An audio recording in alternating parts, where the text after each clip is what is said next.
Yo, what up, what up, what up? It's your boy Roy, accompanied by the one, the only, the Dominican bad man, Sergio, aka the floor price guy, who's currently indulging in a little sweet treat. He has a little an apple. You got an apple, right? There you go. He's living a healthy lifestyle.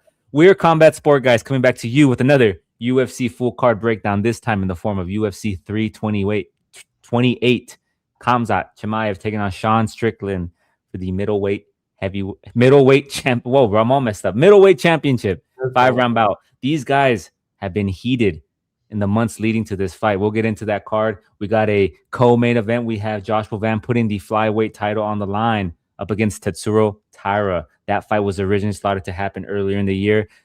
Van got injured, moved on to this card, right? Before we talk about this fight card, let's talk about last week, UFC Perth. Carlos Prates defeating Jack Della Maddalena via 3rd round KO, where he, in that fight, did exactly what we told you was going to happen. He chopped at the feet, he got in close, and he beat him pretty much in a striking competition, right? Like the takedowns weren't successful. I think in the 1st round he attempted a takedown. Pratis kind of went at him and said, "Hey, oh, you're a wrestler now. You're a wrestler now." And then the fight just remained standing for the majority of it, right? But he attacked that lead leg, had him stand switching, and then hurt him as the fight progressed. Beautiful night, man. I know you were sleeping, but as you were sleeping, the bets were landing. You woke up to your wallet just a bit fatter, right? Like you woke up, like I saw your tweets go out. Like I knew when you woke up because your tweets went out. Like, oh, I woke up to this. I woke up to this. I woke up to this. Yeah. Beautiful night, wonderful night. I went 12-1 on my picks. Thank you, Tai Tuivasa, for dropping the ball and letting the pudgy Louis Sutherland defeat you and wrestle you and grapple you and take you down. Right, that was crazy. But tons of bets, tons of dog bets hit, tons of plus money plays. I'll let you take over, man. How you doing? I'm good, brother. I'm enjoying this apple, but it was good. I picked a lot of underdogs, but it was good. I mean, look, let's talk about stuff that landed. I mean, look, Tuivasa fucked us everybody up. That's what you don't put him on a parlay. You put him on a money line. I don't think bro has that minus 200. He'll fight again but he'll only fight in Australia going forward. That's it. Like, keep that guy in Australia. Hire a couple of taxi drivers.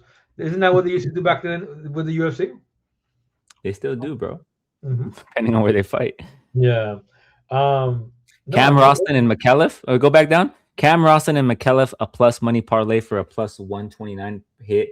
Marfon and Steele by decision. I think Marfon is to go to a decision, right? Minus 180. Did that play out? Did Steele win via submission or decision? Submission. He won via submission, so that didn't hit. Wes Schultz plus money at plus 120. Dog money, we gave you that. Malkoun and Mearshot does not go the distance. That did not hit. So that parlay didn't hit. Tai that one was a crazy play. I threw caution to the wind. And then Prates and Madalena does not go the distance. Plus Perichich for a plus 167. Those are the plays that we gave you predicted. And then as the night progresses, as the fights go on, we give you live plays, and you can talk about those. Yeah, Brandon Perico minus 111. Sorry, Perichich, bro. What did you call him? Perico? Perichich. Perichich, bro. Come on, brother. Sorry, a three-man parlay. I mean, look, Sandhill, Ursig, and Rakawi. Rahiki, bro. Yeah, cancel that. Rocky. I'm dead, bro. But listen, like I put this, and people were talking about, and I like Tim Elliott, but bro, there was no way Tim Ursik was losing. There was no fucking way. Little 3-part parlay. Where the boys at? Speaking about how Ursik was gonna kind of give the fight away, and then I think Carlos Prates at a minus 108. Like, you got him, yeah. It was no brainer throwing, because you had to think about it to an extent of like, look, Prates is gonna come in. Okay, Madalena's gonna fight Prates. Prates is known for his boxing versus a guy that's good Muay Thai across the board. He didn't take down Islam. Who was he taking down? Gilbert Burns took him down. And if you rewatch the Islam fight, Islam was having success with the calf kicks. Like that, he made that a focal point in his game plan. Yep. And I think Carlos Prates took from that, and he really, really incorporated that. At the biggest stage, dog, like it was just a no brainer, and I was like, there's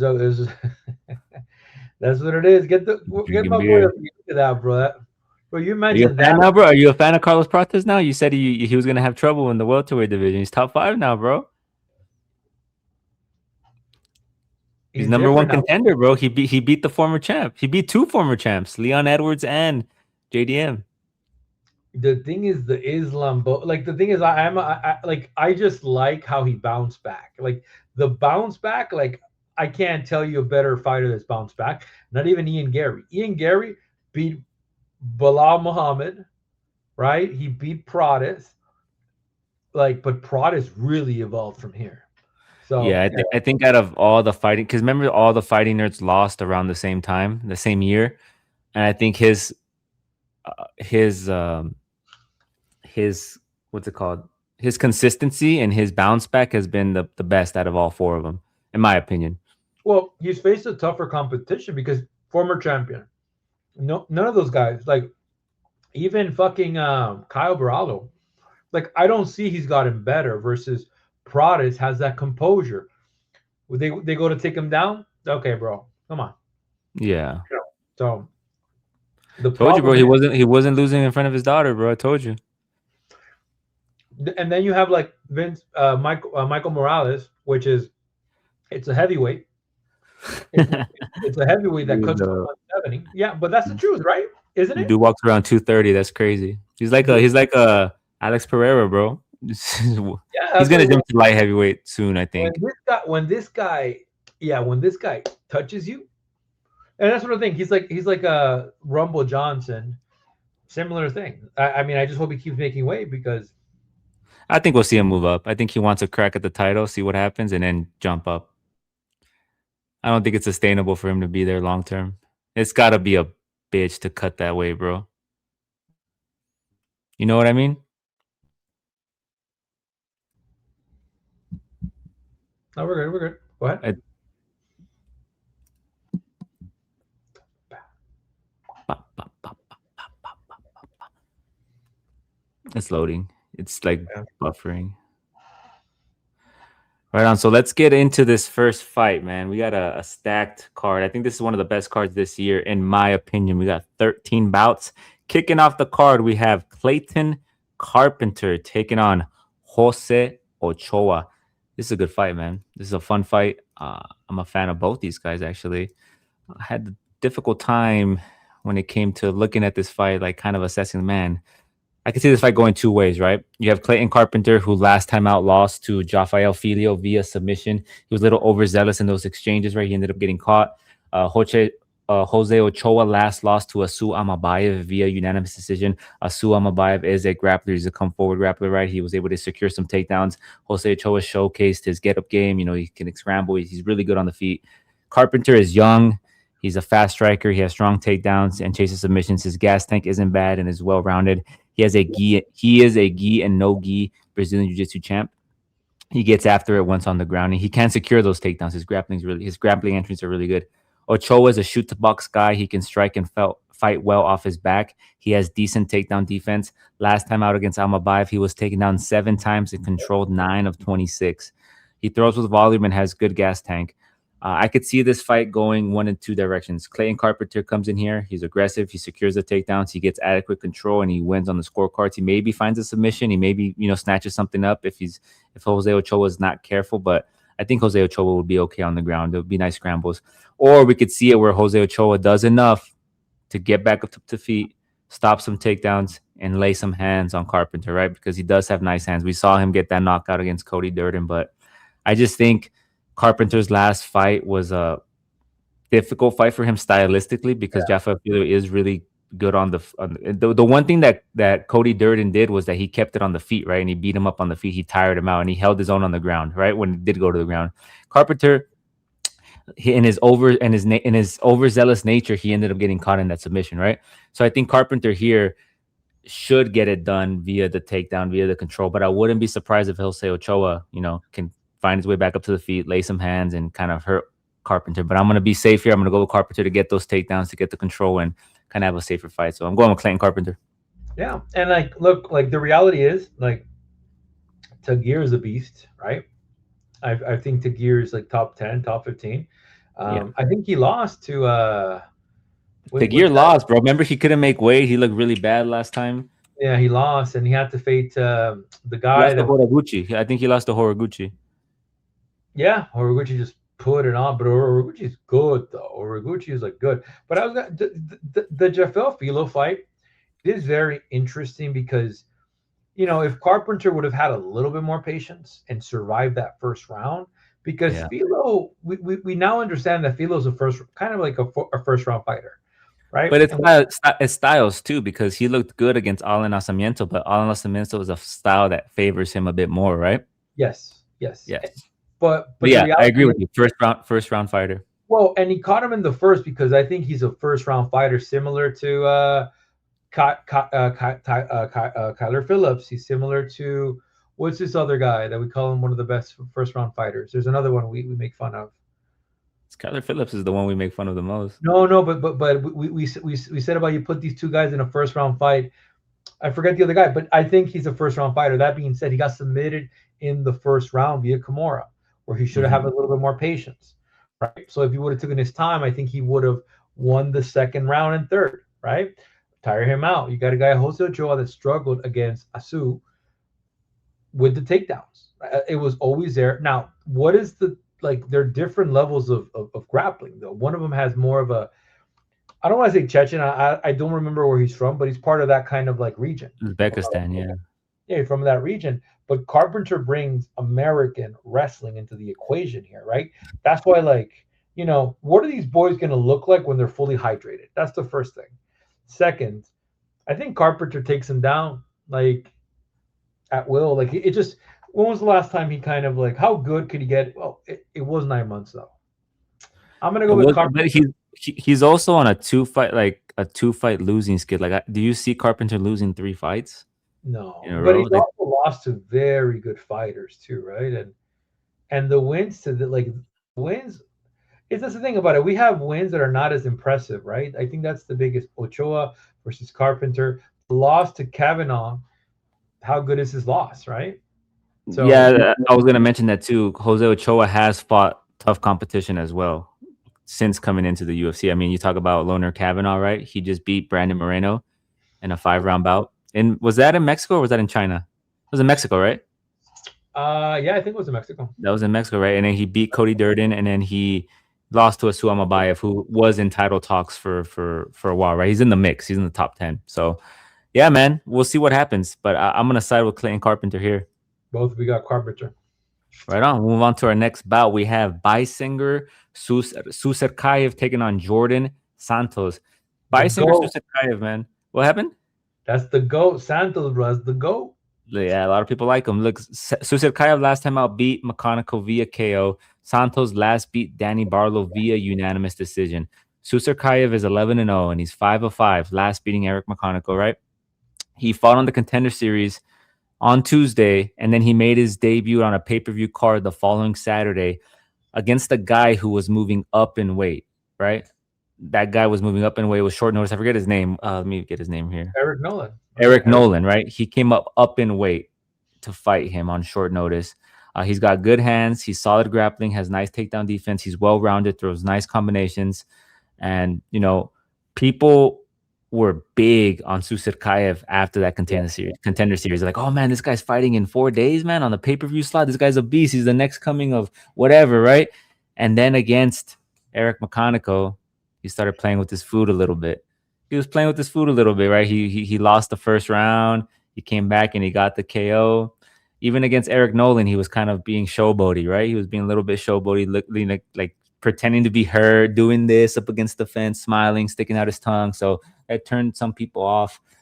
And he's going up against Jordan Santos, who's well-rounded. He has good crisp striking. He has good 1-2 combos and clinch entries and solid grappling. He does lack head movement and appears to have cardio issues later in fights, right? Like the one thing I noticed, like in the Ozzy Diaz fight and Danny Barlow, not so much, but he drops his hands and his footwork is kind of flat-footed as the fight progresses, and he has his mouth open, right? But he's a dog. He comes forward. He's durable. He's consistently moving forward. He's bringing the fight. He doesn't shy away from a fight. He lost that close fight to Ozzy Diaz where I thought he won, and then he beat Danny Barlow. where he threw with output and volume. I think Susarkayev here should lock in. He should be able to get it done, but Jordan Santos is not someone you should, play around with in showboat. I think this should be a coming out party for Susarkayev. It's a pay-per-view card. It's a big pay-per-view card, right? It's in New Jersey. So hopefully he has a good performance. He gets a finish. Yeah, and I mean, we all know. I mean, look, I did win money on Santos. Remember that Barlow took the first round, hurt him hard, but what happened? He got tired, right? I Yeah. don't think Sirkev gets it's tired. I think Santos is more likely to get tired. Now, I'm very selective with my reach, but when you have somebody so dynamic with the punching, with the kicks, right? Yeah. Like the thing is, like this is Hamza's partner. We don't know him so much because of the grappling, but more because of his striking. I think this kid has very good striking, and if he manages to not play with his food, because Santos is not a guy you want to play with your food with, right? So, yeah, I'm gonna go with the 25-year-old young blood, and look at their fights. Who? 25-year-old who? 25-year-old young blood. Oh, Youngblood. I thought you said You know, John something. I thought you said a totally different name. I'm like, who? Bro, what are you talking about? probably lagged a little bit. No, I'm gonna Oh, go with okay. the 25-year-old uh, kid to kind of take this, but like I just really hope he doesn't get caught with this food, because San, Santos also starts slow. That's the other problem with this. And So and then also too that Eric McConical fight aged kind of nicely, right? Like his fight against Vieira, he was counted out. He was the dog. No one was on his side. I picked him as a dog, right? And we bet him as a dog. So after I saw it, then I kind of yeah, well, you was did a live bet, but you initially picked Vieira, right? And then he kind of showcased his grit and his tenacity. So Vieira couldn't get him down and submit him like everyone thought. So it aged somewhat nicely, but hopefully he locks in here and he gets a good performance, right? Knockout win. yeah. I mean, let's up to Santos to prove everybody wrong because this odd, like I'm pretty positive that he's not a minus 650 right now, and he's probably like a minus 800 right now. Susakayev. And Yeah. listen, let's not forget Jordan Santos, man. He was living in the dog kennel. Remember he was living in the dog kennel, bro. Remember they said that on the broadcast, and then DC was like, "Bro, he was living in the dog with the dogs." Like, no, his brother owned the dog kennel. He was living with his brother, but something like that. Anyways, we're both on the side of Susarkayev. We'll move on here. We have Pat Sabatini taking on William Gomes.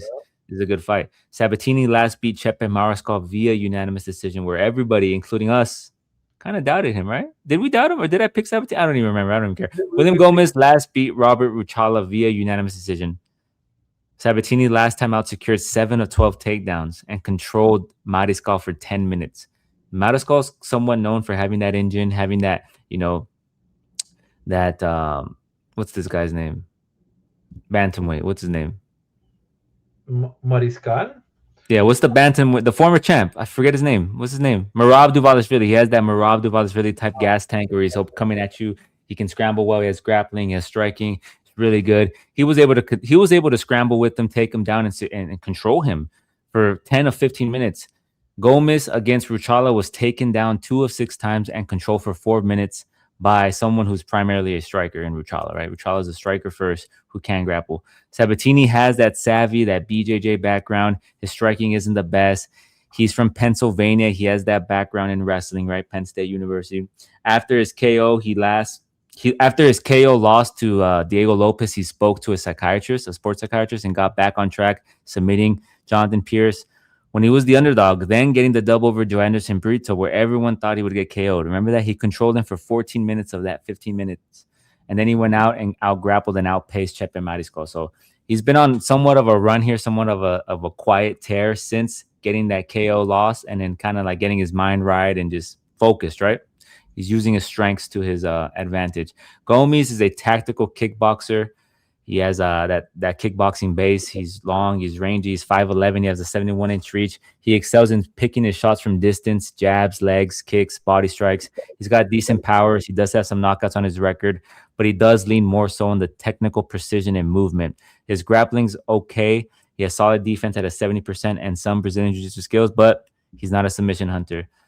The people dislike him because of his low output, right? He'd rather stay on the outside, pick and pop, utilize that movement and win on the scorecards.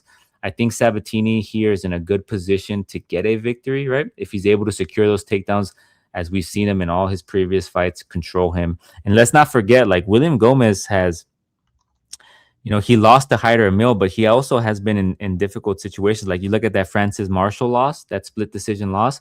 He was put in a rear naked choke in that third round. He was almost submitted. So, Yeah. Sabatini is I would say, more savvy on the ground than Francis Marshall. And if he finds something, he's going to be able to lock something up. So Sabatini by sub, I'm kind of liking here. If you're on the William Gomez side, you're probably licking your lips and thinking, okay, well, he's training with Benoit Saint Denis's coach, right? That could offer a different, outlook, a different regime, a different fighting style, right? Or maybe a good game plan. So if you're on that side, but I think Sabatini, being from Pennsylvania, close to New Jersey, he should be able to get the dub here. Yeah, I mean, look, Sabatini has surprised us, all of us. I mean, um, I think in all his fights I pinned against Sabatini. Like, um, I went for Pierce, I went for Brito, I went for Mariscal, and he surprised us. And if you Yeah. look at both fighters, Sabatini has fought the tougher opposition.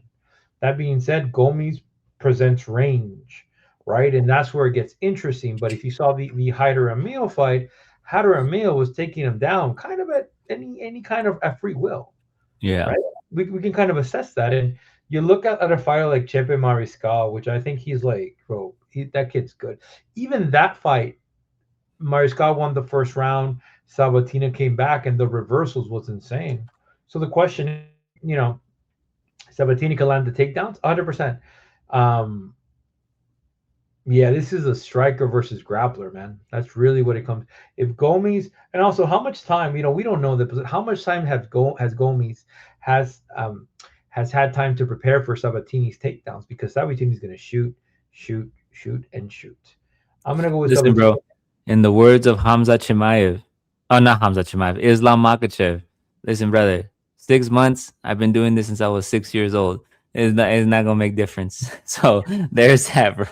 That, There's that, that. that's the thing with Dagestan. I'm trying to get the odds now, like just to kind of see, Yeah. right? But we're gonna go with Sabatini. Right on. We'll move on to our next bout. We have Roman Kopylov taking on Marco Tulio. This fight, it was kind of difficult for me in some sense. Kopylov last lost to Gregory Rodriguez via unanimous decision. Marco Tulio last was KO'd by Christian Leroy Duncan. Kopylov is a kickboxer. He throws nice combinations and moves forward. His takedown defense is at an 87%. Against Rodriguez, he was the one backing up, not initiating the grappling, not pressuring, ultimately losing on the scorecards, right? But he can fight well at range. He throws really nice leg kicks to the body, to the legs, finishing at the head. Nice combinations, nice footwork.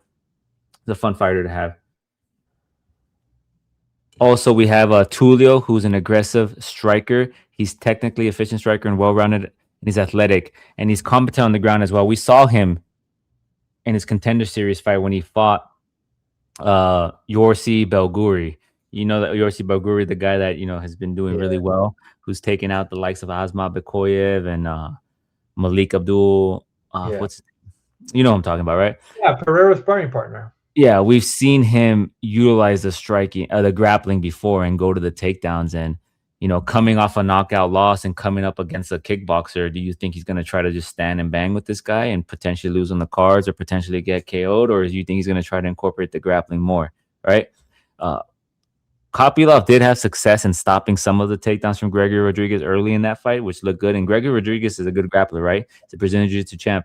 So I'm kind of torn here. I'm going to be intrigued to see the game plan that Tulio comes in with, right? So if Tulio comes in and is able to get the grappling going, work on the ground, right, kind of negate Kopylov's striking, he's going to have an easy path to victory here. So I'm going to stick with Tulio, but at a plus 155 on a 2-fight losing streak. Kopylov, those odds seem kind of enticing. I know you're probably licking your lips at that. So I'm going to stick with Tulio. I'm not going to bet on this fight, but I would be very careful, very careful. But that's all I'm going to say. Sticking with Yeah, Tulio, but and there's some money. Listen, you want to make a little bit of plus 400. You parlay this fight with Carpenter, and you got a plus 400 on the board. The question is, does Kopylov have enough juice, right? yeah. I think he does. I think Kopylov, like if you like, here's the reality is, I picked Duncan. Duncan is a beast. Duncan is also bigger, right?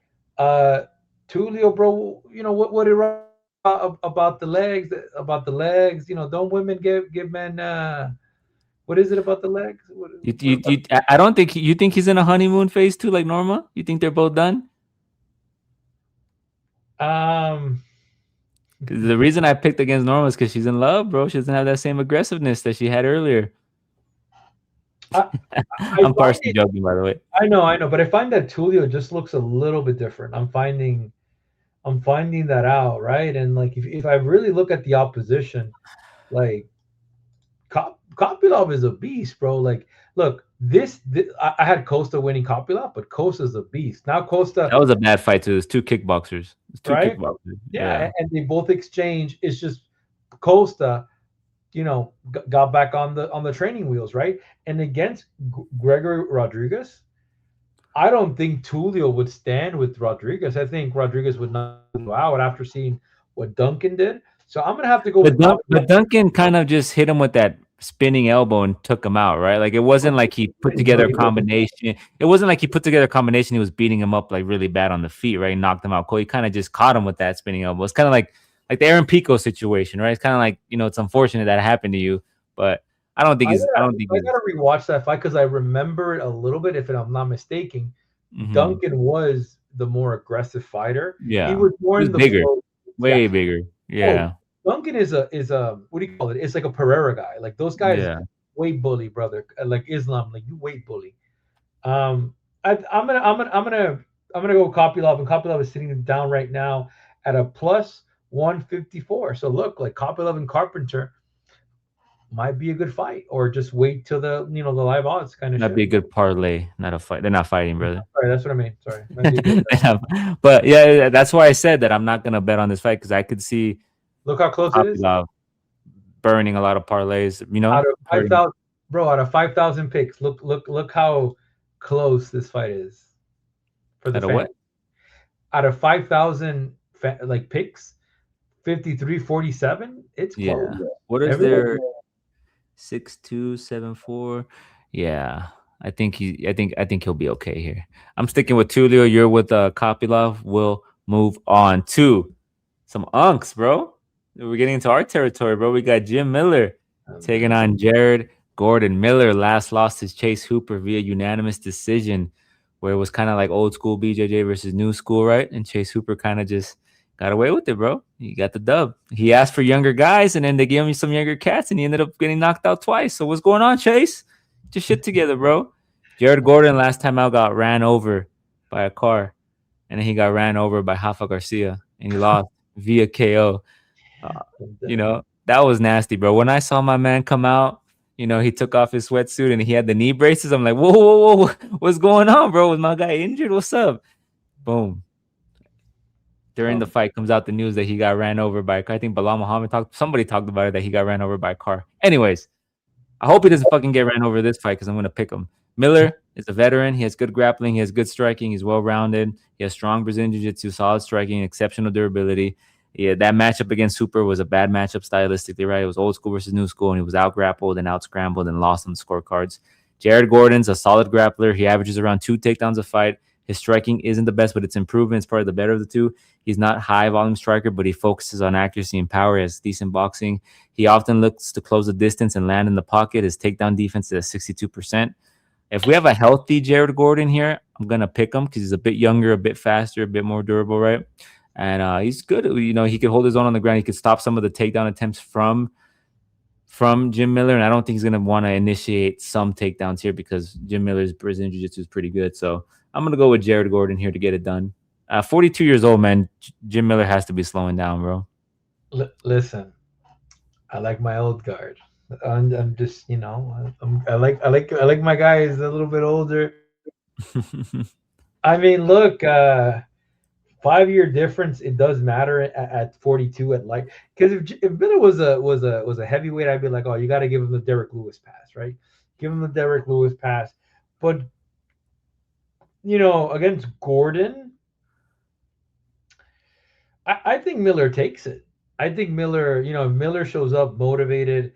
The fight with Chase Hooper was a year ago, and it's crazy because, like, bro, that man was 41. like this guy got to be careful taking this long in terms. Now here's the thing: is he coming back because it's new UFC New Jersey, Yeah, and he he's fought. wants? He's fought in New Jersey a couple times. Yeah, so maybe also you got to give him the hometown advantage. He's going to be a little bit more Maybe motivated. maybe he lays the gloves, bro. Maybe this is his last fight. We don't know.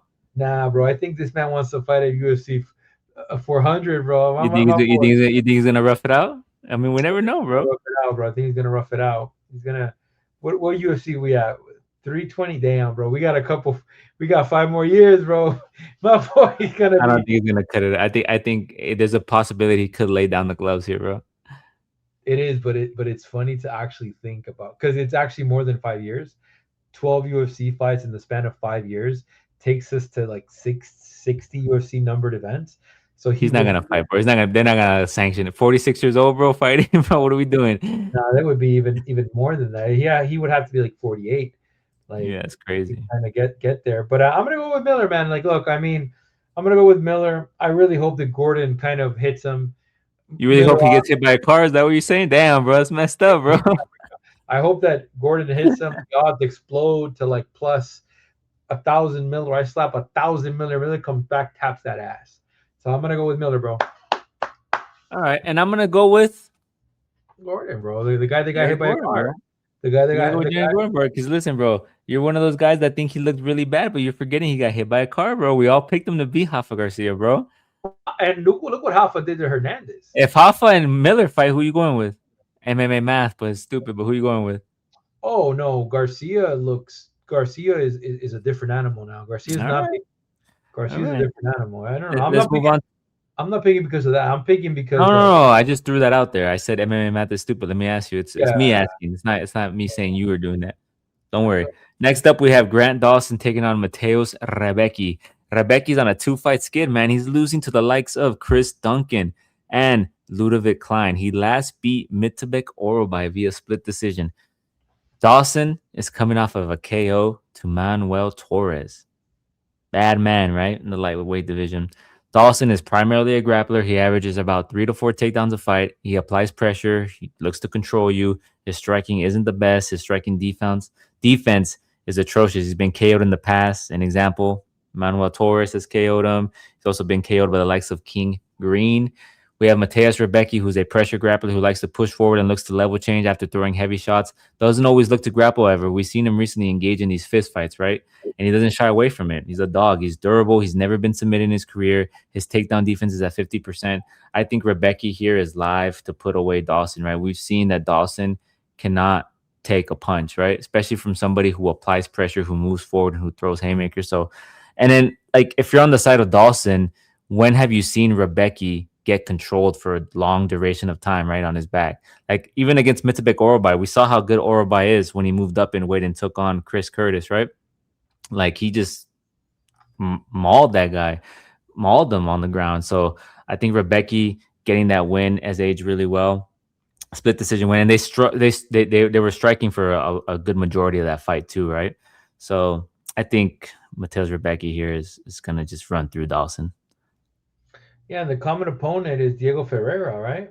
But again, MMA math doesn't really mean anything. I also think that Dawson came out very flat against Manuel. Like he was too flat in my eyes, champ. I have to say, I'm not judging him based on that fight. That being said, right now he's at a minus 166. I actually have Dawson. I think Dawson, if he comes in prepared, just give me just as long as he's not flat footed like last time, he has a shot. Because I think he was too flat against Manuel. He was what do you call it? Like he wasn't himself. Right So, on. You're gonna go with Dawson. Right on.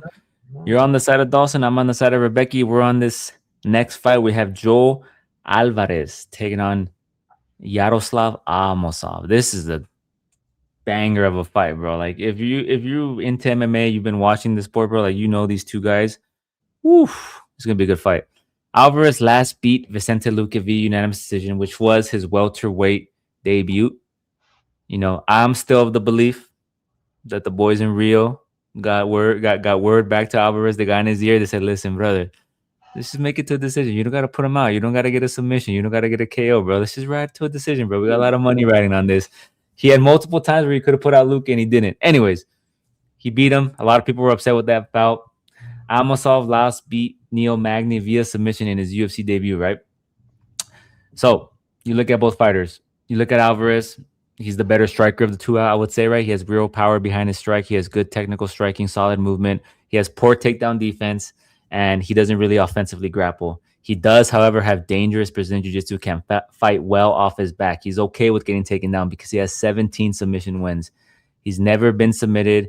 However, he has been KO'd before in the past by Arman Sarukian, who's arguably next in line for the title, right? So just remember, and that was at lightweight, not at welterweight. So Amosov is a grappler first who made his UFC debut and got a submission win over veteran Neil Magny. He came over from Bellator. He trains over at American Top Team. He has solid takedowns, solid entries, nice chain wrestling and cardio. He has good submission defense. So this fight really intrigues me because we have an individual who is a really solid grappler, probably the better grappler of the two in Amosov. And then we have an individual who's more dangerous on the ground in Alvarez, right? Who's comfortable in getting taken down, who's comfortable in snatching up submissions. Yeah. So both these guys have not been submitted. Alvarez has the more submission wins than Amosov. He's fought probably the tougher competition. I'm going to go with Alvarez here, man. I don't think he's going to just allow himself to get taken down and controlled, man. I think he's going to, he probably knows what he's working with. He's probably been working on the takedown defense.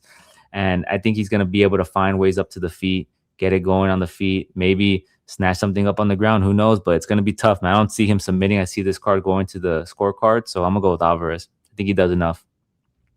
Yeah, and the question is like, look, like you look at the reach, and the reach from the hands is 2 inches away, but that's not as much, right? Like Alvarez has typically been known to being the bully with length, right? Yeah, this guy's a little bit more different. You look at the odds, and like people are really putting money on. Well, not even that much. It's Alvarez sitting at a plus 154. Alvarez obviously has outgrown his body. And then like again, Vicente Luke. I mean, like I said, it was a glorified. This is a very intriguing fight, bro. This is actually closer than what it looks like. I'm excited for this fight. I'm most amped for this fight because if I'm Amosov. Yeah, Amosov. These names, bro. We gotta go a couple years to fucking Ukraine.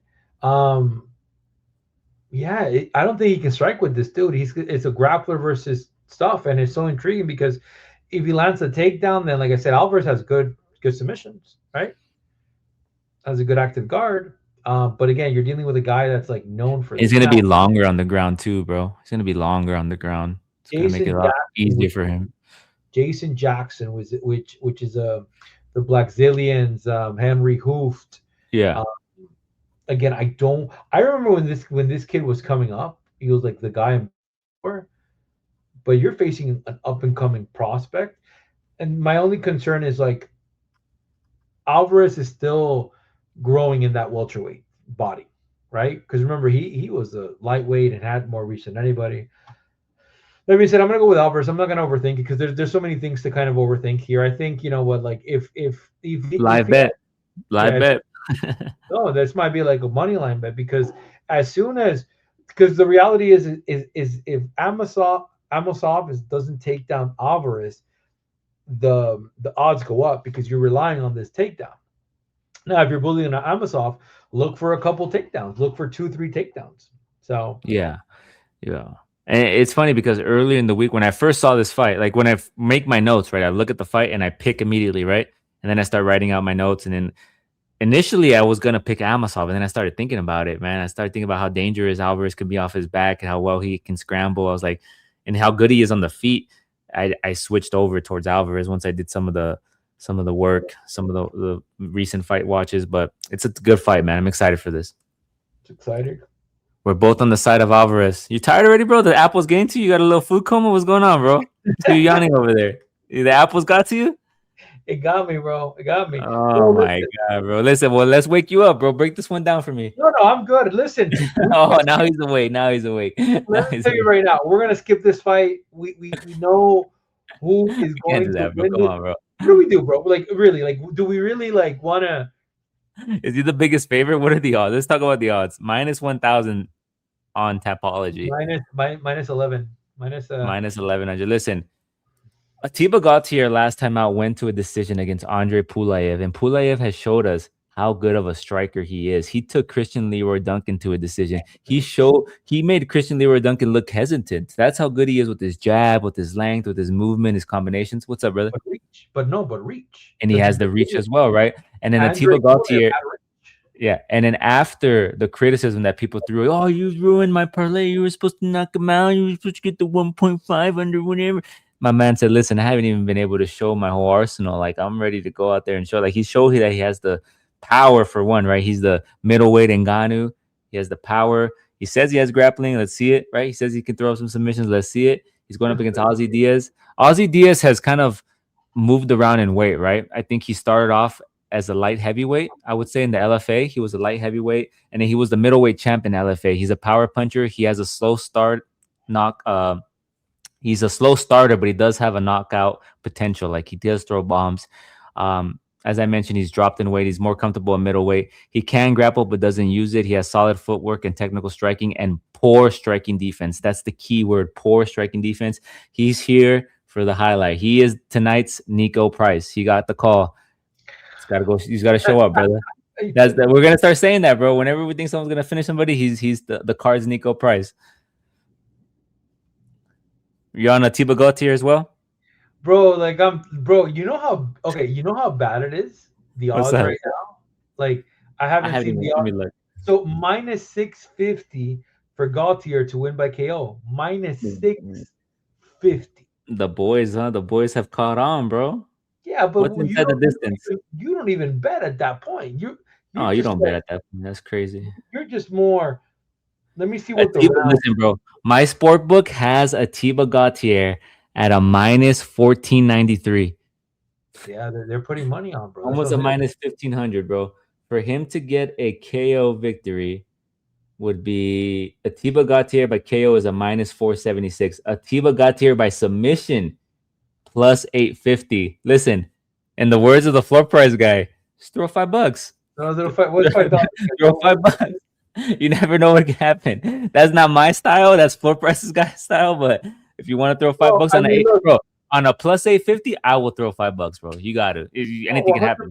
100%. Well, but the thing is, What if we see a world where they're in the clinch and he drops them and he goes down and he snaps up a gilly? I mean, that's what I would do. That's what, It can because happen.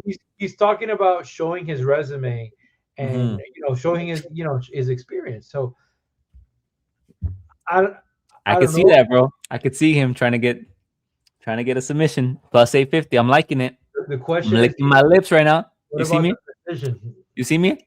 I see you. What about the decision? Like, I think He's not. You think he's gonna go to decision again, bro?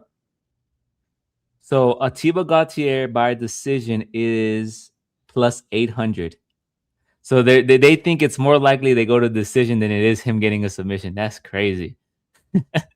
That's crazy, bro. They don't trust him. My bro is listen. and Listen, if price is looking down right now, you know he's putting a bet right now. He's putting a bet right now. I think I told you I fund my gambling habits on the Fridays and Saturday. Oh, you fund them? Yeah, I just fund the account, put a little bit of money. But the over is 1.5, the under is minus 280. Listen, fight does not go to the decision. You know, Atiba Gautier inside the distance, decision no action. Atiba Gautier KO, parlay that. Atiba Gautier inside the distance, parlay that. Atiba Gautier submission, straight up. If you want to be degenerate, if you want to be a degen, fuck it, do it. Right? No one's stopping you. You grown. You grown. No one's stopping you. Look at that, bro. Is that me? Oh, that's a Gautier, bro. I thought you pulled up a picture of me in my Instagram. My bad, dog. Woo! Trip me out for a second. Antics. Anyways, let's go. Why are you hating, bro? Why are you hating? We're both on the side of Gautier. We'll move on to our next bout. We have King Green taking on Jeremy Stevens. Green, last time out, beat Daniel Zellhuber via KO. Daniel Zellhuber's on the fade list. I added him and Chase Hooper, bro. Next time they fight, we're fading. I don't care who they're fighting. Oh, I do care. Daniel who? Zellhuber. Oh, What did I say? He's made me a lot of money losing. Daniel Zellhuber? Oh, Michael Johnson, King Green. He's made you money. You're funny, Oh, he bro. made me a lot of money. You're funny, bro. Anyways, Stevens last time out lost to Mason Jones via unanimous decision. Stevens has a weird contract with the UFC where he's able to go out, do his own thing, and then come back every once in a while and fight, right? Isn't that weird? Well, you know Anyway, who has it too? Chad. McGregor. What's the guy that fought Chad Mendes? Chad But Chad Mendes. Mendes never came back. Chad Mendes doesn't Yeah, want to he fight. never came back. Sorry. King Green, he has that unorthodox style, right? He's a striker with a Brazilian Jiu-Jitsu. He's a black belt. He has that veteran savvy. He has his hands low. He moves forward. He has solid takedown defense. He pretty much walked down Zell Huber last time out, beat the shit out of him, and then got the finish, right? Stevens is a scrapper. He has some power behind his shots. He's the hardest 145 pounder in the division, brother. Did you know that? did, you, did you know that or no? It's out of curiosity. Yeah, I knew that. I knew that. I'm just making sure, bro, because he wants everybody to know that, bro. Some people don't even know who he is. They could say, right? He has a relentless pressure. He stopped only twice in his MMA career. Uh, he's a threat in chaotic stages. He has poor grappling defense. This fight, I'm gonna have to stick with the guy who's been more consistent in King Green, right? His striking's a little nicer. I think his striking's a little bit more technical, and I think King Green has that threat on the ground, right? And I think that's where this fight's gonna find itself in some portions of the 3 rounds. So I'm gonna go with King Green. Not 100% confident because he can get knocked out. It'd be crazy if Stevens knocks him out, but I'm gonna go with King Green. I'm trying to look at the odds for this fight to see if I get excited. But it's a plus 295, so the odds keep increasing for Stevens. I mean, they're both similar age. These, bro, you know what's funny? These guys ain't gonna fucking grapple, bro. You think these boys are gonna grapple? These boys are gonna throw down. I actually think Stevens has a shot. To be honest with you, Chad. That's what I'm saying. Yeah, I'm not confident, but I'm gonna go with the more consistent fighter who's been active. Yeah, you got to go with that guy. But like, I don't. I'm gonna go with Green for a pick. But Yeah. listen, if I start to have a very good night, my shit is landing. I'm gonna go with Stevens because I think Stevens is the like what he got knocked out by. I don't care. Like I think Mason Jones is a very tough fight, but he Mason got Jones is a dog, bro. Don't act like you weren't glazing him his last fight, bro. Don't try to say like, oh, he's not no, that. no, no. I'm saying he's a dog. No, no, Okay. Because he's the way you started that off was sound like you were gonna downplay no, Mason no, no, Jones. no. I'm not downplaying. Like Okay. Mason is he could just grapple guys. And he's just like, I'm just gonna go to the fire with these guys. I'm just gonna put my thing in the mouth. What I was gonna say was, Stevens has a chin. He got knocked out by Perry, but Perry's a 170 pounder. You feel me? This guy's fighting at 155. You know, and yeah, it's the only, you said it best. Like, let's see. I mean, if I'm Bobby Green, I'm mixing a little bit of the takedown just to keep him guessing. Let's see. But I'm gonna go with Green here, but I might bet we'll see tonight, bro. You know what? Pump Green's numbers up all the way to minus 500, and I'll pick Stevens. And he said he's picking Green as a pick, right? And I want to emphasize that sometimes our picks don't always correlate with our bets. Our bets are sometimes different. We also do our predicted bets and our live bets that we drop on X at Combat Sport, guys. Make sure you follow, make sure you show some love. We're always active, always available, always there every fight night. We were live on the Australian card, bro, on Threads. You know, we were talking to our Australian brothers, bro, on Threads, you know? So we're always gonna be there. Make sure you reach out. Make sure you follow. We don't charge anything. It's free of charge. We're down to talk to you, DM, whatever. It's always a good vibe. But yes, picks and bets are different. He's saying he's going to stick with Brady, but I mean, not with Brady, with King Green. And as the fight progresses, it might change his mind. Huh? No, it's just funny. It's just funny how that works, right? Because I'm like, I like Stevens. No, that's exactly how it is. And then there's times too when I'm breaking down these fights and I like a fighter and I say, I could also see this happening. And I pick against them. And exactly what I say I could see happening happens. I'm like, shit, I should have stuck to my gut, bro. But I didn't. Same thing with Alex Hernandez. Remember when, not Alex Hernandez, Anthony Hernandez. When Anthony Hernandez fought Sean Strickland, you sat here and said, we also got to consider the body shots. We've seen him go down before with body shots. And if Sean Strickland finds a body shot, he could get him out of there. And what happened, bro? he hit him with the body shot. So, and you picked Anthony Hernandez. So it's one of those things, brother. You don't know, right? Things could You don't know these guys are sick. You don't know if they had some Chinese food in the weekend. And Oh, hey!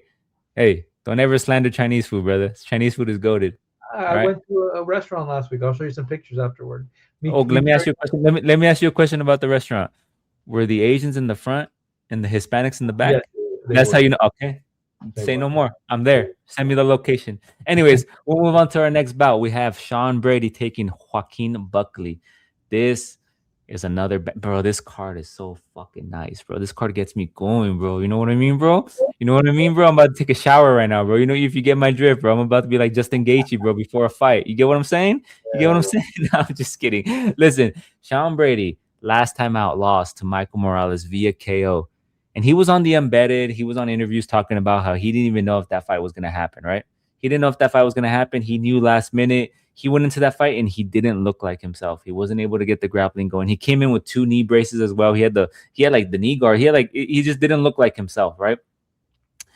And we're gonna see if there's some validity to that statement because he's going up against Buckley, who last lost to Kamaru Usman via unanimous decision. Some might say one of the top 5 welterweights of all time, right? Kamaru Usman.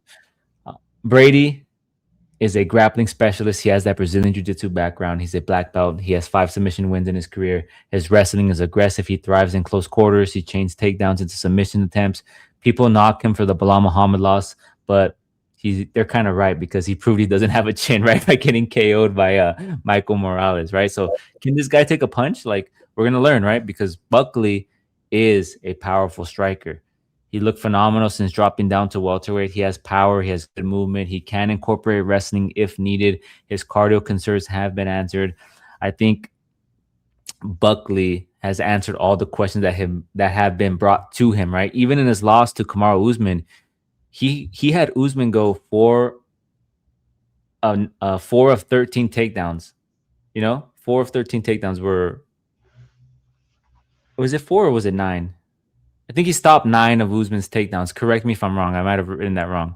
Yeah, But it's just he got yeah, he got up. So he's showcasing that fight how his get up game has gone a lot better, right? And he's fought the likes of like Kobe Covington, who's also a grappler, right? Knocked him out. He's fought the odds of Kamaru Usman, right? Who we stated, and pretty dominant fight for Kamaru Usman, but there is some bright spots in that fight for Buckley. And Brady, his last fight wasn't the best, but look what he did to Leon Edwards, the former champ, right? Like Leon Edwards is kind of touted for having really good defensive grappling, right? Defensive wrestling, and he was able to just take him down. And granted, Leon Edwards did initiate he did initiate the takedown in that fight and he got submitted. So I want to point that out there. But look what he did to him. So this is an interesting fight. For me, this fight is who has worked on their weakness the most, right? Like Buckley, has he worked on the takedown game, right? Because we haven't seen him for some time. Has it been over a year almost? Yeah. Yeah, No. it's been 10 months, right? Yeah. So has Buckley worked on his takedown defense and his get up game? Because he's talked in interviews like this is a do or die fight. We're both on losses right here. I'm treating this fight as if the loser gets cut, right? So his mindset seems like it's good. I'm hoping he's worked on his takedowns, his get up games. Brady, for one thing, is like, how do you train for taking a punch, bro? Right? How do you train for taking a punch, right? And he's going up against Buckley, who can knock you out. He does have that I don't want to say the touch of death, but he does have that power and that pressure that can catch you on any day. So I'm gonna go with Joaquin Buckley, but we'll see. Sean Brady, there might be some validity to his statement last fight that he wasn't fully prepared, and we're gonna see him come in and have a dominant performance because he can get the control and grapple, right? He can. So, but Yeah, I'm gonna go with Buckley here. but again, if you're Buckley and you learn from the Usman fight, what's the biggest issue that you face? It's the grappling. So are you not? You're gonna tell me Exactly. you haven't And been. also, who would you say are better grapplers? Like if you had to rate the 3, Covington, Usman, and Brady, how would you rank them? So yeah, no. So I think Brady is like I think Usman in his reign, and this is what I was gonna say. Usman in his reign decided to strike more to sell more pay-per-views, Yeah, right? And then prior to that, how did he get the win? It was all grappling because he's like, look, I gotta keep it safe until I get to the honeymaker. Um, and like the issue with listen, I'm also going Joaquin Buckley, but the biggest issue with Brady and Buckley is that they've all faced old guard. Like if you look at the wins, like let's be honest, right? Gastelum, old guard, right? Burns, old guard. Leon, old guard. You face a new guard, and what happens? Similar to then, Colby Covington, Stephen Thompson. Now the Ruzibow fight is a good win. That's one that I would tell you that. Boy, yeah. Yeah, Ruzibow is a good win, but you have to ponder the question: how how compromised was Ruziboya dropping down to welterweight, right? Because that guy is a middleweight that cuts a shit ton of weight. Um, Man, like this is really a pick'em fight. I don't understand why Brady's such a big underdog. This is really a pick'em fight because like It is. He was the favorite against Michael Morales. So that's why I'm saying, like, we're going to see if Brady comes in because he was in line for that title shot, bro. He was bro, yeah, in line for that title shot. he shouldn't So, even fly. He shouldn't like, bro. If I was him, I wouldn't. I would nah, brother. You know what? I'm gonna hold. I'm gonna hold the fort down here.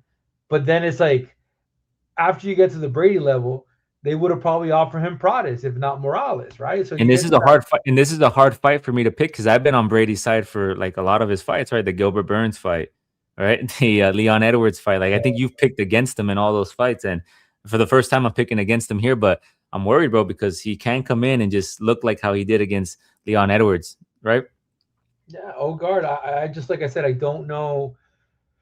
He's gonna be shooting, but like, dude, like I have to go. I gotta have to go with the underdog with Hakeem Buckley. If you're telling This me, is 3 rounds too. This suits Buckley a little better. yeah, but if also you're telling me that Joaquin Buckley has not prepared for this with this type of style before, because he did like the previous three camps, including this one. Sorry, the three camps, including this one. He's faced guys that are gonna go for the takedown. So you not think he's gotten better at that? Of I'm course, gonna of go, course. I'm And, gonna go with but what Buckley. I'm saying too is, if this was a main event, like a fight night, I'd be more inclined. I'd assess it a bit more and be like, okay, Brady probably has Yeah, a better chance in 5 rounds, right? Than Buckley does in. You get what I mean? no, I agree Than with he you. does in three, I So would I'm trying say. to kind of see like this, because okay, you go this fight goes to kickboxing rules. Brady ain't gonna win. Anyways, let's go into the We're both on the side of Joaquin Buckley to get it done. That's a banger fight. What's up? let let me call this fight now. Kicking things off, which is the number one contender for the winner of the interim championship belt. Go ahead, bro. Kick it We have Alexander Volkov taking on. You ready for it? Taking on. a little bit. I hear it a All right, little bit. we gotta stop it, bro. We're gonna get demonetized. We have Waldo Cortez Acosta, the salsa boy, nuestro dominicano, bro, friend of ours, right? I would say he's a friend Yeah. of ours. He's our guy. Volkov last time out beat Jalton Almeida via split decision, where he probably lost that fight, bro. He got taken down. He got controlled. The issue is Jalton Almeida didn't do anything on the ground, bro. He should have lost that fight, but we're in an era, bro, where control and takedowns don't mean anything anymore, right? It's not like the old days. No. Costa last beat Derek Lewis via KO in an awkward fight where he kind of hurt him. And then Lewis just laid down and said, "Come, Papa, come into my guard." And he's like, "All right, I'm going to come in." And just punched him once or twice, and then they finished the fight. Volkov is a striker who utilizes leg kicks well and maintains range. He isn't the quickest, he isn't the fastest, but he does have heavy strikes. His grappling slightly is improving. He's been taken down and dominated by the likes of Aspinall and Blades. His takedowns are at 72%. Costa is coming off that KO win of Derek Lewis. As I mentioned, right, he's a striker with a boxing heavy approach. He throws a really nice jab. He has solid technique, good footwork, really good power, as we've seen in his recent performances, getting the knockouts wins over Shamil Gaziev, Derek Lewis, Ante Delia. He lost to Sergey Pavlovich, but that was weird. Was that a short notice, the Sergey Pavlovich fight, or no? Am I tripping? The Gaziev one was, Like right? 2 months. It was 2 months, and it Yeah, was it was 2 months, right? The months. Pavlovich fight was, and it was in China too, right? So we don't know if the time change kind of messed with him, I, but if anything, I favor more. Like we went with our guy, but I favor more yeah, Pavlovich because it's closer to Russia. So yeah, exactly. So I'm the best. he had the advantage there, right? He has good cardio. He has good durability. He showcased us that his grappling is good and functional, but rarely utilized offensively. He kind of showcased that against Robeles de Spain, right? Remember when he took down Robeles de Spain and kind of exposed him for not having a ground game?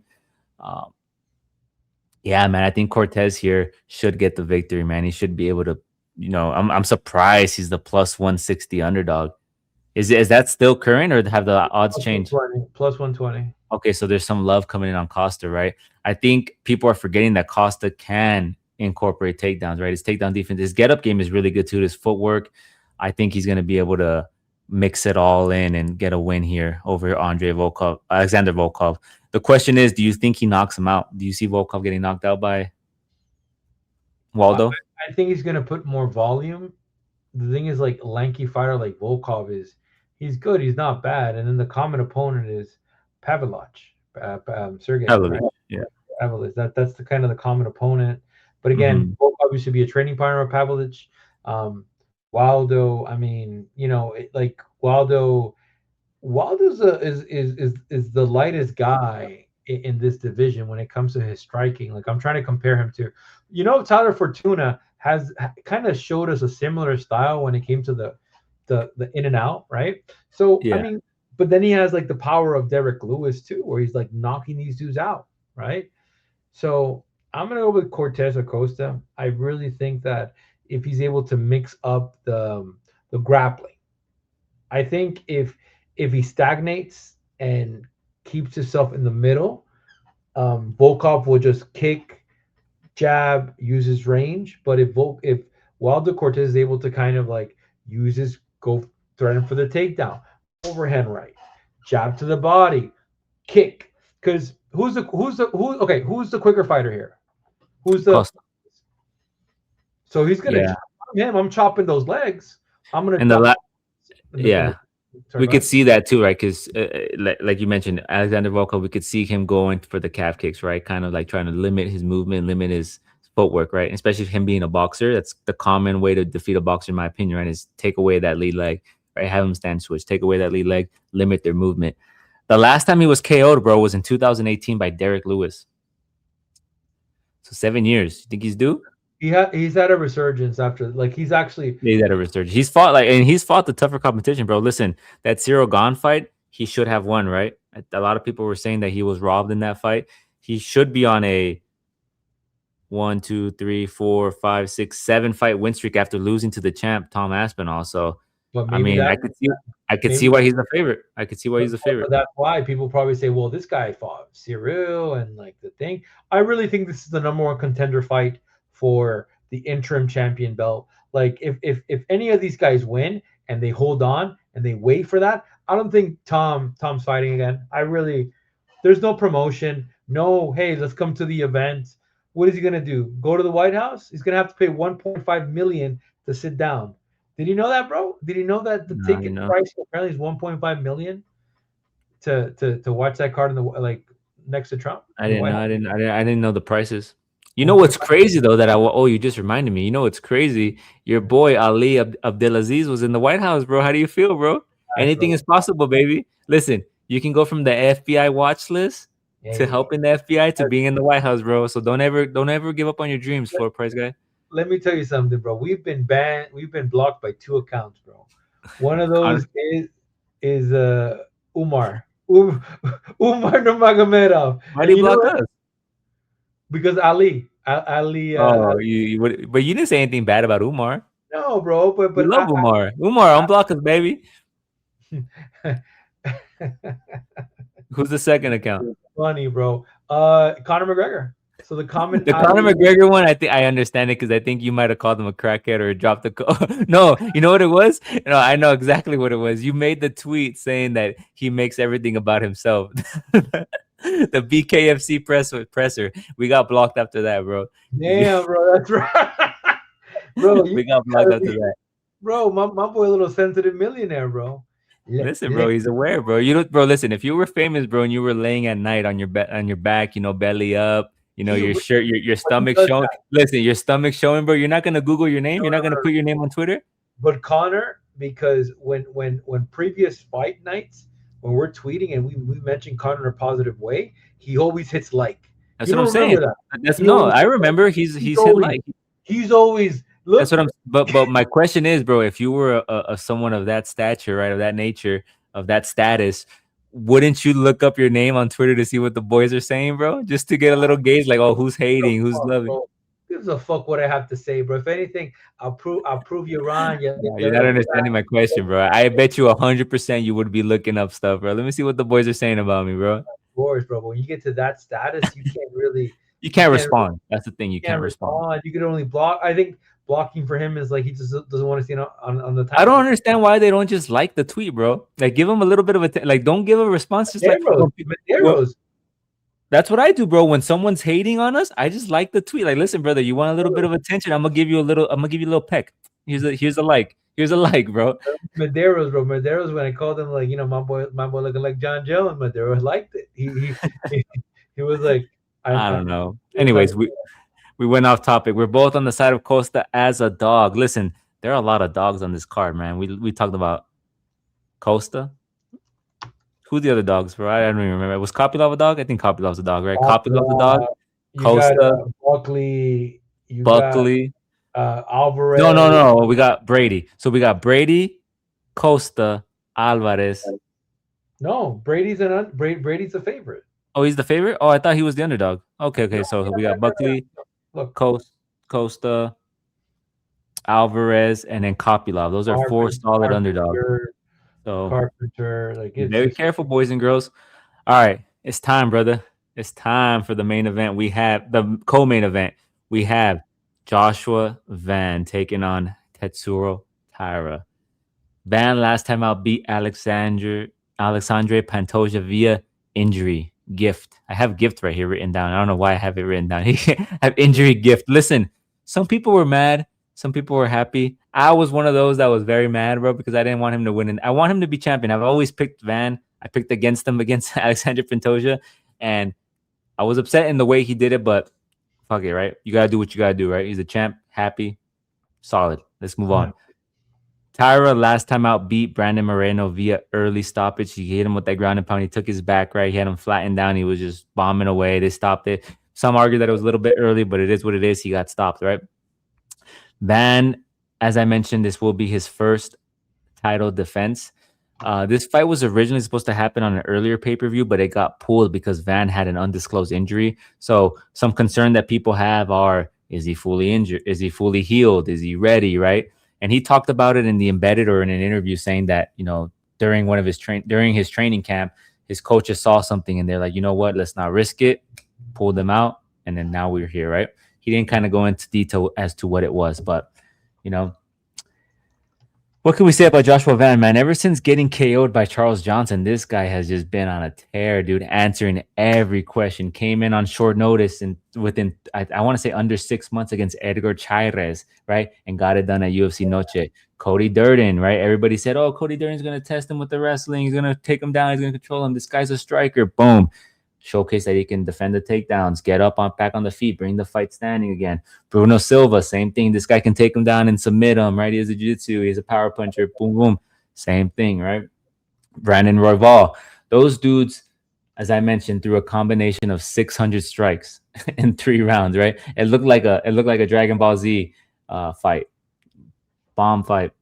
And then he went and beat Alexandre Pantoja. So he's fought a mixture of opponents, wrestlers, boxers, shoot to box. He has answered everyone's question regarding his confidence, his takedown defense, his boxing, etc. And a lot of people online like to post clips of him getting taken down, but they never show him getting back up and then bringing the fight standing again, right? They just show him. It's like little clickbaity things that it's very weird the way the Twitter is, right? He's going up against Taira, who's well-rounded. He sets up his takedowns well with his strikes. He controls the body well with his legs. He was out-scrambled, lost in the feet, and gassed against Royval in their main event. Then he took on short notice Park, who was set to fight Usyk, and he got it done there via submission, right? And then he went on to take Brandon Moreno, where he got the TKO from back mount, as I mentioned. So this guy is pretty dangerous, man, once he gets control of you, once he locks his legs around your body, right? He's big, he's strong, he can control you. We've seen him do it with the submission or the ground and pound. He does chase finishes. He does have adequate control. But in 5 rounds, we have seen him in the past get gassed, get outstruck, and then lose on the feet. And his takedowns become sloppier as the fight progresses. We saw that in the Royval fight. And I picked Royval in that fight.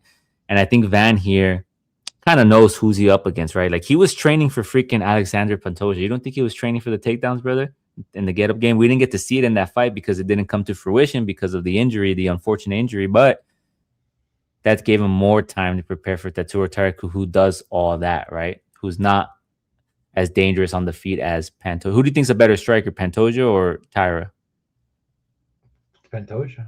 Pantoja, right? So I think Joshua Van here should be able to get it done on the feet. I think we're going to see Tatsuro Taira have early success, maybe, right? Get a takedown or two, but we're going to see Joshua Van just be able to look what he did to Ray Saruya, man. Remember the Ray Saruya fight? Remember Ray Saruya, where everyone said this guy's gonna take him down, control him, and he had that guy shooting from across the octagon, bro. He was just beating him up. So I think this fight's gonna look better for Van as the fight progresses. Early for Tatsuro Taira, right? He's gonna come out here. He's gonna try to get the finish early. I think he's gonna try to go for that submission finish, that ground and pound. But I think this fight is a matter of minutes and moments, and I think Joshua Van's gonna have the better moments and the better minutes here. So I'm gonna go with Joshua Van. Yeah, and I mean, look, one of the things I was just going to mention, I want to look up this fight really quickly because Yeah, I want to see what was the reach. So I mean, yeah, I mean, Van has faced this sort of reach, like, and Royval does have the better striking. What? Because I was looking at the reach and I'm like, this is pretty significant, but yeah, at the same time, Van is an inside boxer. Like he will fight you in the inside, right? Tyra, like I mean, Tyra has gotten good. Tyra went to train with Cody Sanhagen. I say Cody Sanhagen. And I mean, look, out of Van's last 6 fights, Cody Durden grappler, right? Rhea grappler, Silva grappler, Royval grappler, Pantoja grappler. So he now yep. faces.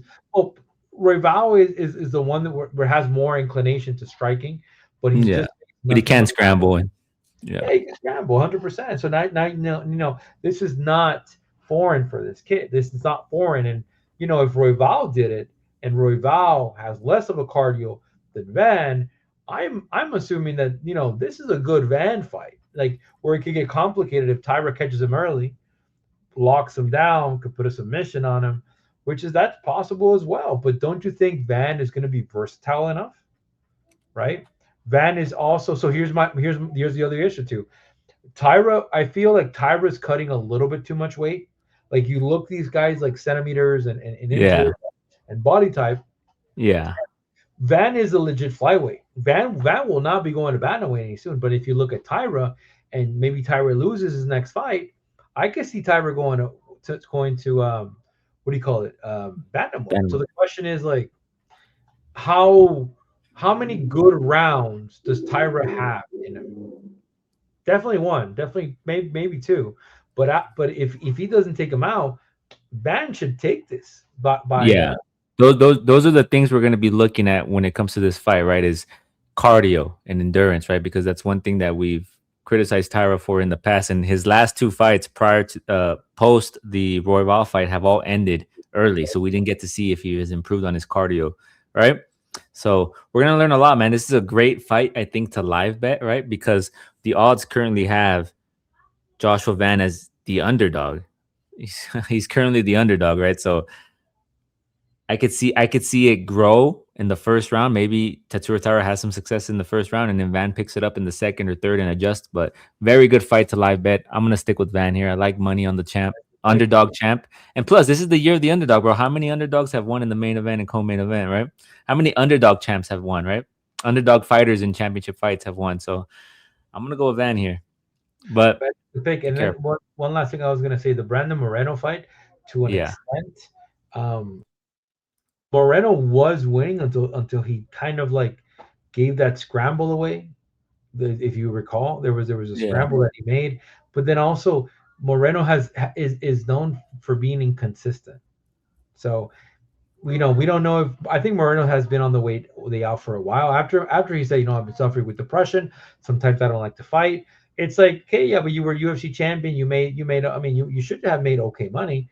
So what's the motivating factor? It's a motivating factor to like, you're a broadcaster too. So maybe your Yeah. job is a Chiesa situation where you don't have to, fully do this full time, right? So I'm gonna go with Van. I think Van takes it. Right on. We're both on the side of Van. We'll move on to our main event. This is a grudge match, man. These dudes, phew, have been hating on each other, bro. What's going on, bro? What's up with these guys? We have Hamzat Chimaev taking on Sean Strickland. Chimaev last time out beat Dricus Duplessis via unanimous decision, domination on the ground, no striking, where he was crowned the UFC middleweight champ.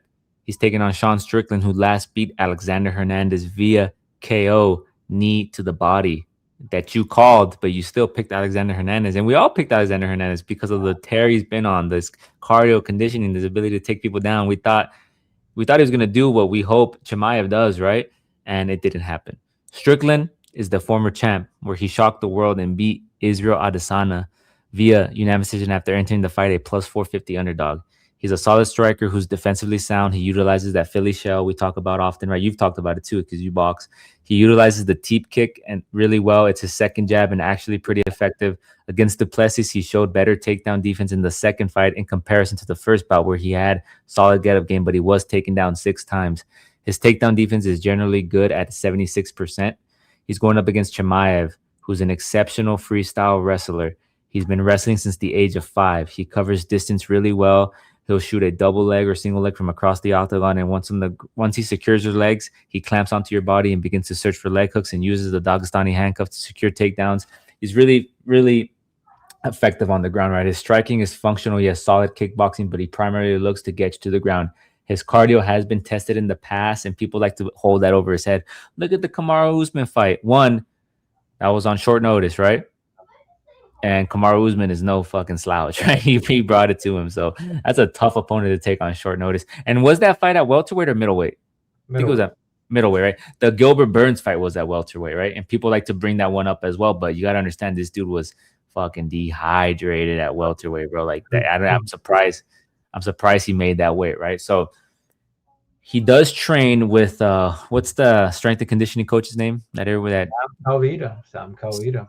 He trains with Calvita, so his strength and conditioning has been on point. It's been better. I don't have any concerns regarding his cardio. We saw that with Dricus Duplessis, right? Man, I think this fight's gonna go one of two ways. Chimaev just runs through Sean Strickland, gets a finish on the ground. My only concern is, and I'll be honest, and I talked about this on Twitter, is Chimaev, when he fought against Dricus Duplessis, he asked his corner, "Hey, can I kickbox? Can I strike?"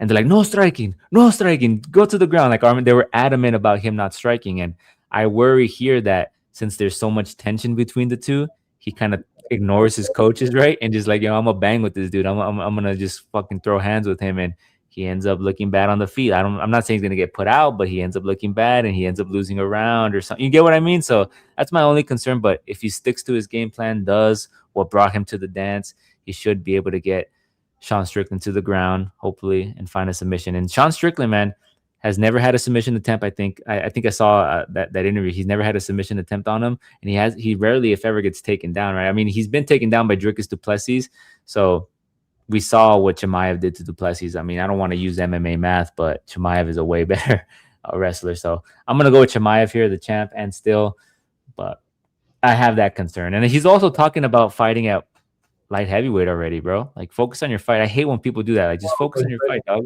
Yeah, but he's grounded, though, because he would have vacated the belt. But, yeah. They have here the all-time biggest upsets in Sean Strickland and Izzy. I think it was Holly Holm. Yeah, more as Holly Holm. But let's dissect this fight from a perspective of like, if this would have been pre Sam Calvita, I would have said, hey, you know what? Chimaev's going to come in, take him down, submit him, and if you can't submit him, then you give it a Strickland. But yeah, Cam Calvita, and like we were talking about TJ Dillashaw before the show and how we were conditioned he is, right? So, do you not think they prepared this man to go like the distance? That's the thing too. And like, look, let's look at DDP. DDP took him down, right? So what's not to say that Chimaev won't? And Chimaev is going to go more brute force. That's the thing about it, right? So I mean, yeah, like that's the fight that I remember the most is DDP taking him down. And another thing too is we're used to seeing Sean Strickland apply that pressure, move forward, utilize that teep, and kind of utilize his jab, right, and keep moving forward. But with him throwing the teep, that's going to leave him vulnerable to getting his leg snatched up, getting that single leg, right, moving in on the hips and getting that takedown. So I want to see, and I'm intrigued to see how Sean Strickland approaches this fight, right? Is he going to come forward? Is he going to be more fighting on the back foot? Is he going to try to counter? You get what I mean? Because if he's coming in forward doing that stuff with his leg, he's going to be vulnerable to getting caught, bro. You know, getting snatched up and taken down. I mean, if you really like, if they really prepared the right way, because why throw the teeth kick to hit him in the body to get him a little bit tired Yeah. for a leg shot? Like, you know, if because the thing is, if you're in a bladed position, guarding Yes. the right way, that doesn't really the teeth kick doesn't really affect you because you're Mhm. hitting the hit from the side. If you're more centered and gassed, I understand it comes a little bit more straighter. Um, but again, if I'm Hamza and I'm at the peak, I'm putting myself in, putting my brain myself in his brain. Every time Strickland throws a kick, go shoot, power shoot, and then put him down and do the same thing you did with DDP. Don't let him get back up. Mhm. So I mean, it's it. Yeah, I'm just saying, like I'm staying away from this fight. If anything, I'm gonna look at the takedown props. I'm gonna look at the takedowns, potentially Yeah. five. You know, because Strickland will get back up. The question is like how much time, and also the submission prop is live here for Hamza. So Yeah, and I'm not overthinking it. I think Hamzat should be able to run through Sean Strickland. We've seen him taken down before by lesser people with grappling prowess, right? Like example DDP as you mentioned. So I'm not gonna overthink it. My only concern is if he's so aggressive and his tension is so high that he just says, "Fuck it, I'm gonna strike with this guy," right? I'm gonna just throw hands because I want to hurt him, and that's my only concern. yeah, But I think he he should. can't. There's a lot on the line. He's calmer now. He wasn't the guy that fought Kevin Holland before. Yeah, yeah, yeah. I just remember in that in his corner in the DDP fight, they're like, "Hey, can I throw hands?" They're like, "No, no, no, no hands, no hands." He followed Grapple. the advice. He followed the advice too, right? You follow the advice. So we're both on the side of Hamzat Chimaev here to get it done. That is the full card recap. What's up, brother? So, um, Hamza Chimaev total significant strikes landed 75 plus for a 215. That Plus? is, yeah, plus 215. He just has to land 75. So you not think he's gonna maul him on the ground? Yeah, the little pity patter shots. Yeah, little. Those are significant strikes. So Right I on. think that's a There good we bet. go. We will put out all our bets tomorrow or early Saturday. So make sure you follow us on X at Combat Sport Guys. Follow us on Threads at Combat Sport Guys. Show some love. Make sure you hit the like. Make sure you hit the subscribe. We're doing all this for free, guys. A lot of these other guys charge you $20, $10, $15, $30 for their opinions, right? If they have tools or whatever, that's cool. But bro, we're not gonna charge you nothing for our opinions. What are we doing, brother? We do the work. We have fun. We have a good time, brother. Any parting words? And if anything, we're just making money ourselves. So fuck you, brother. Take it home. There we have it. Much love. Love what you love. Do what you do. We'll catch you on the next one. Peace. Bye.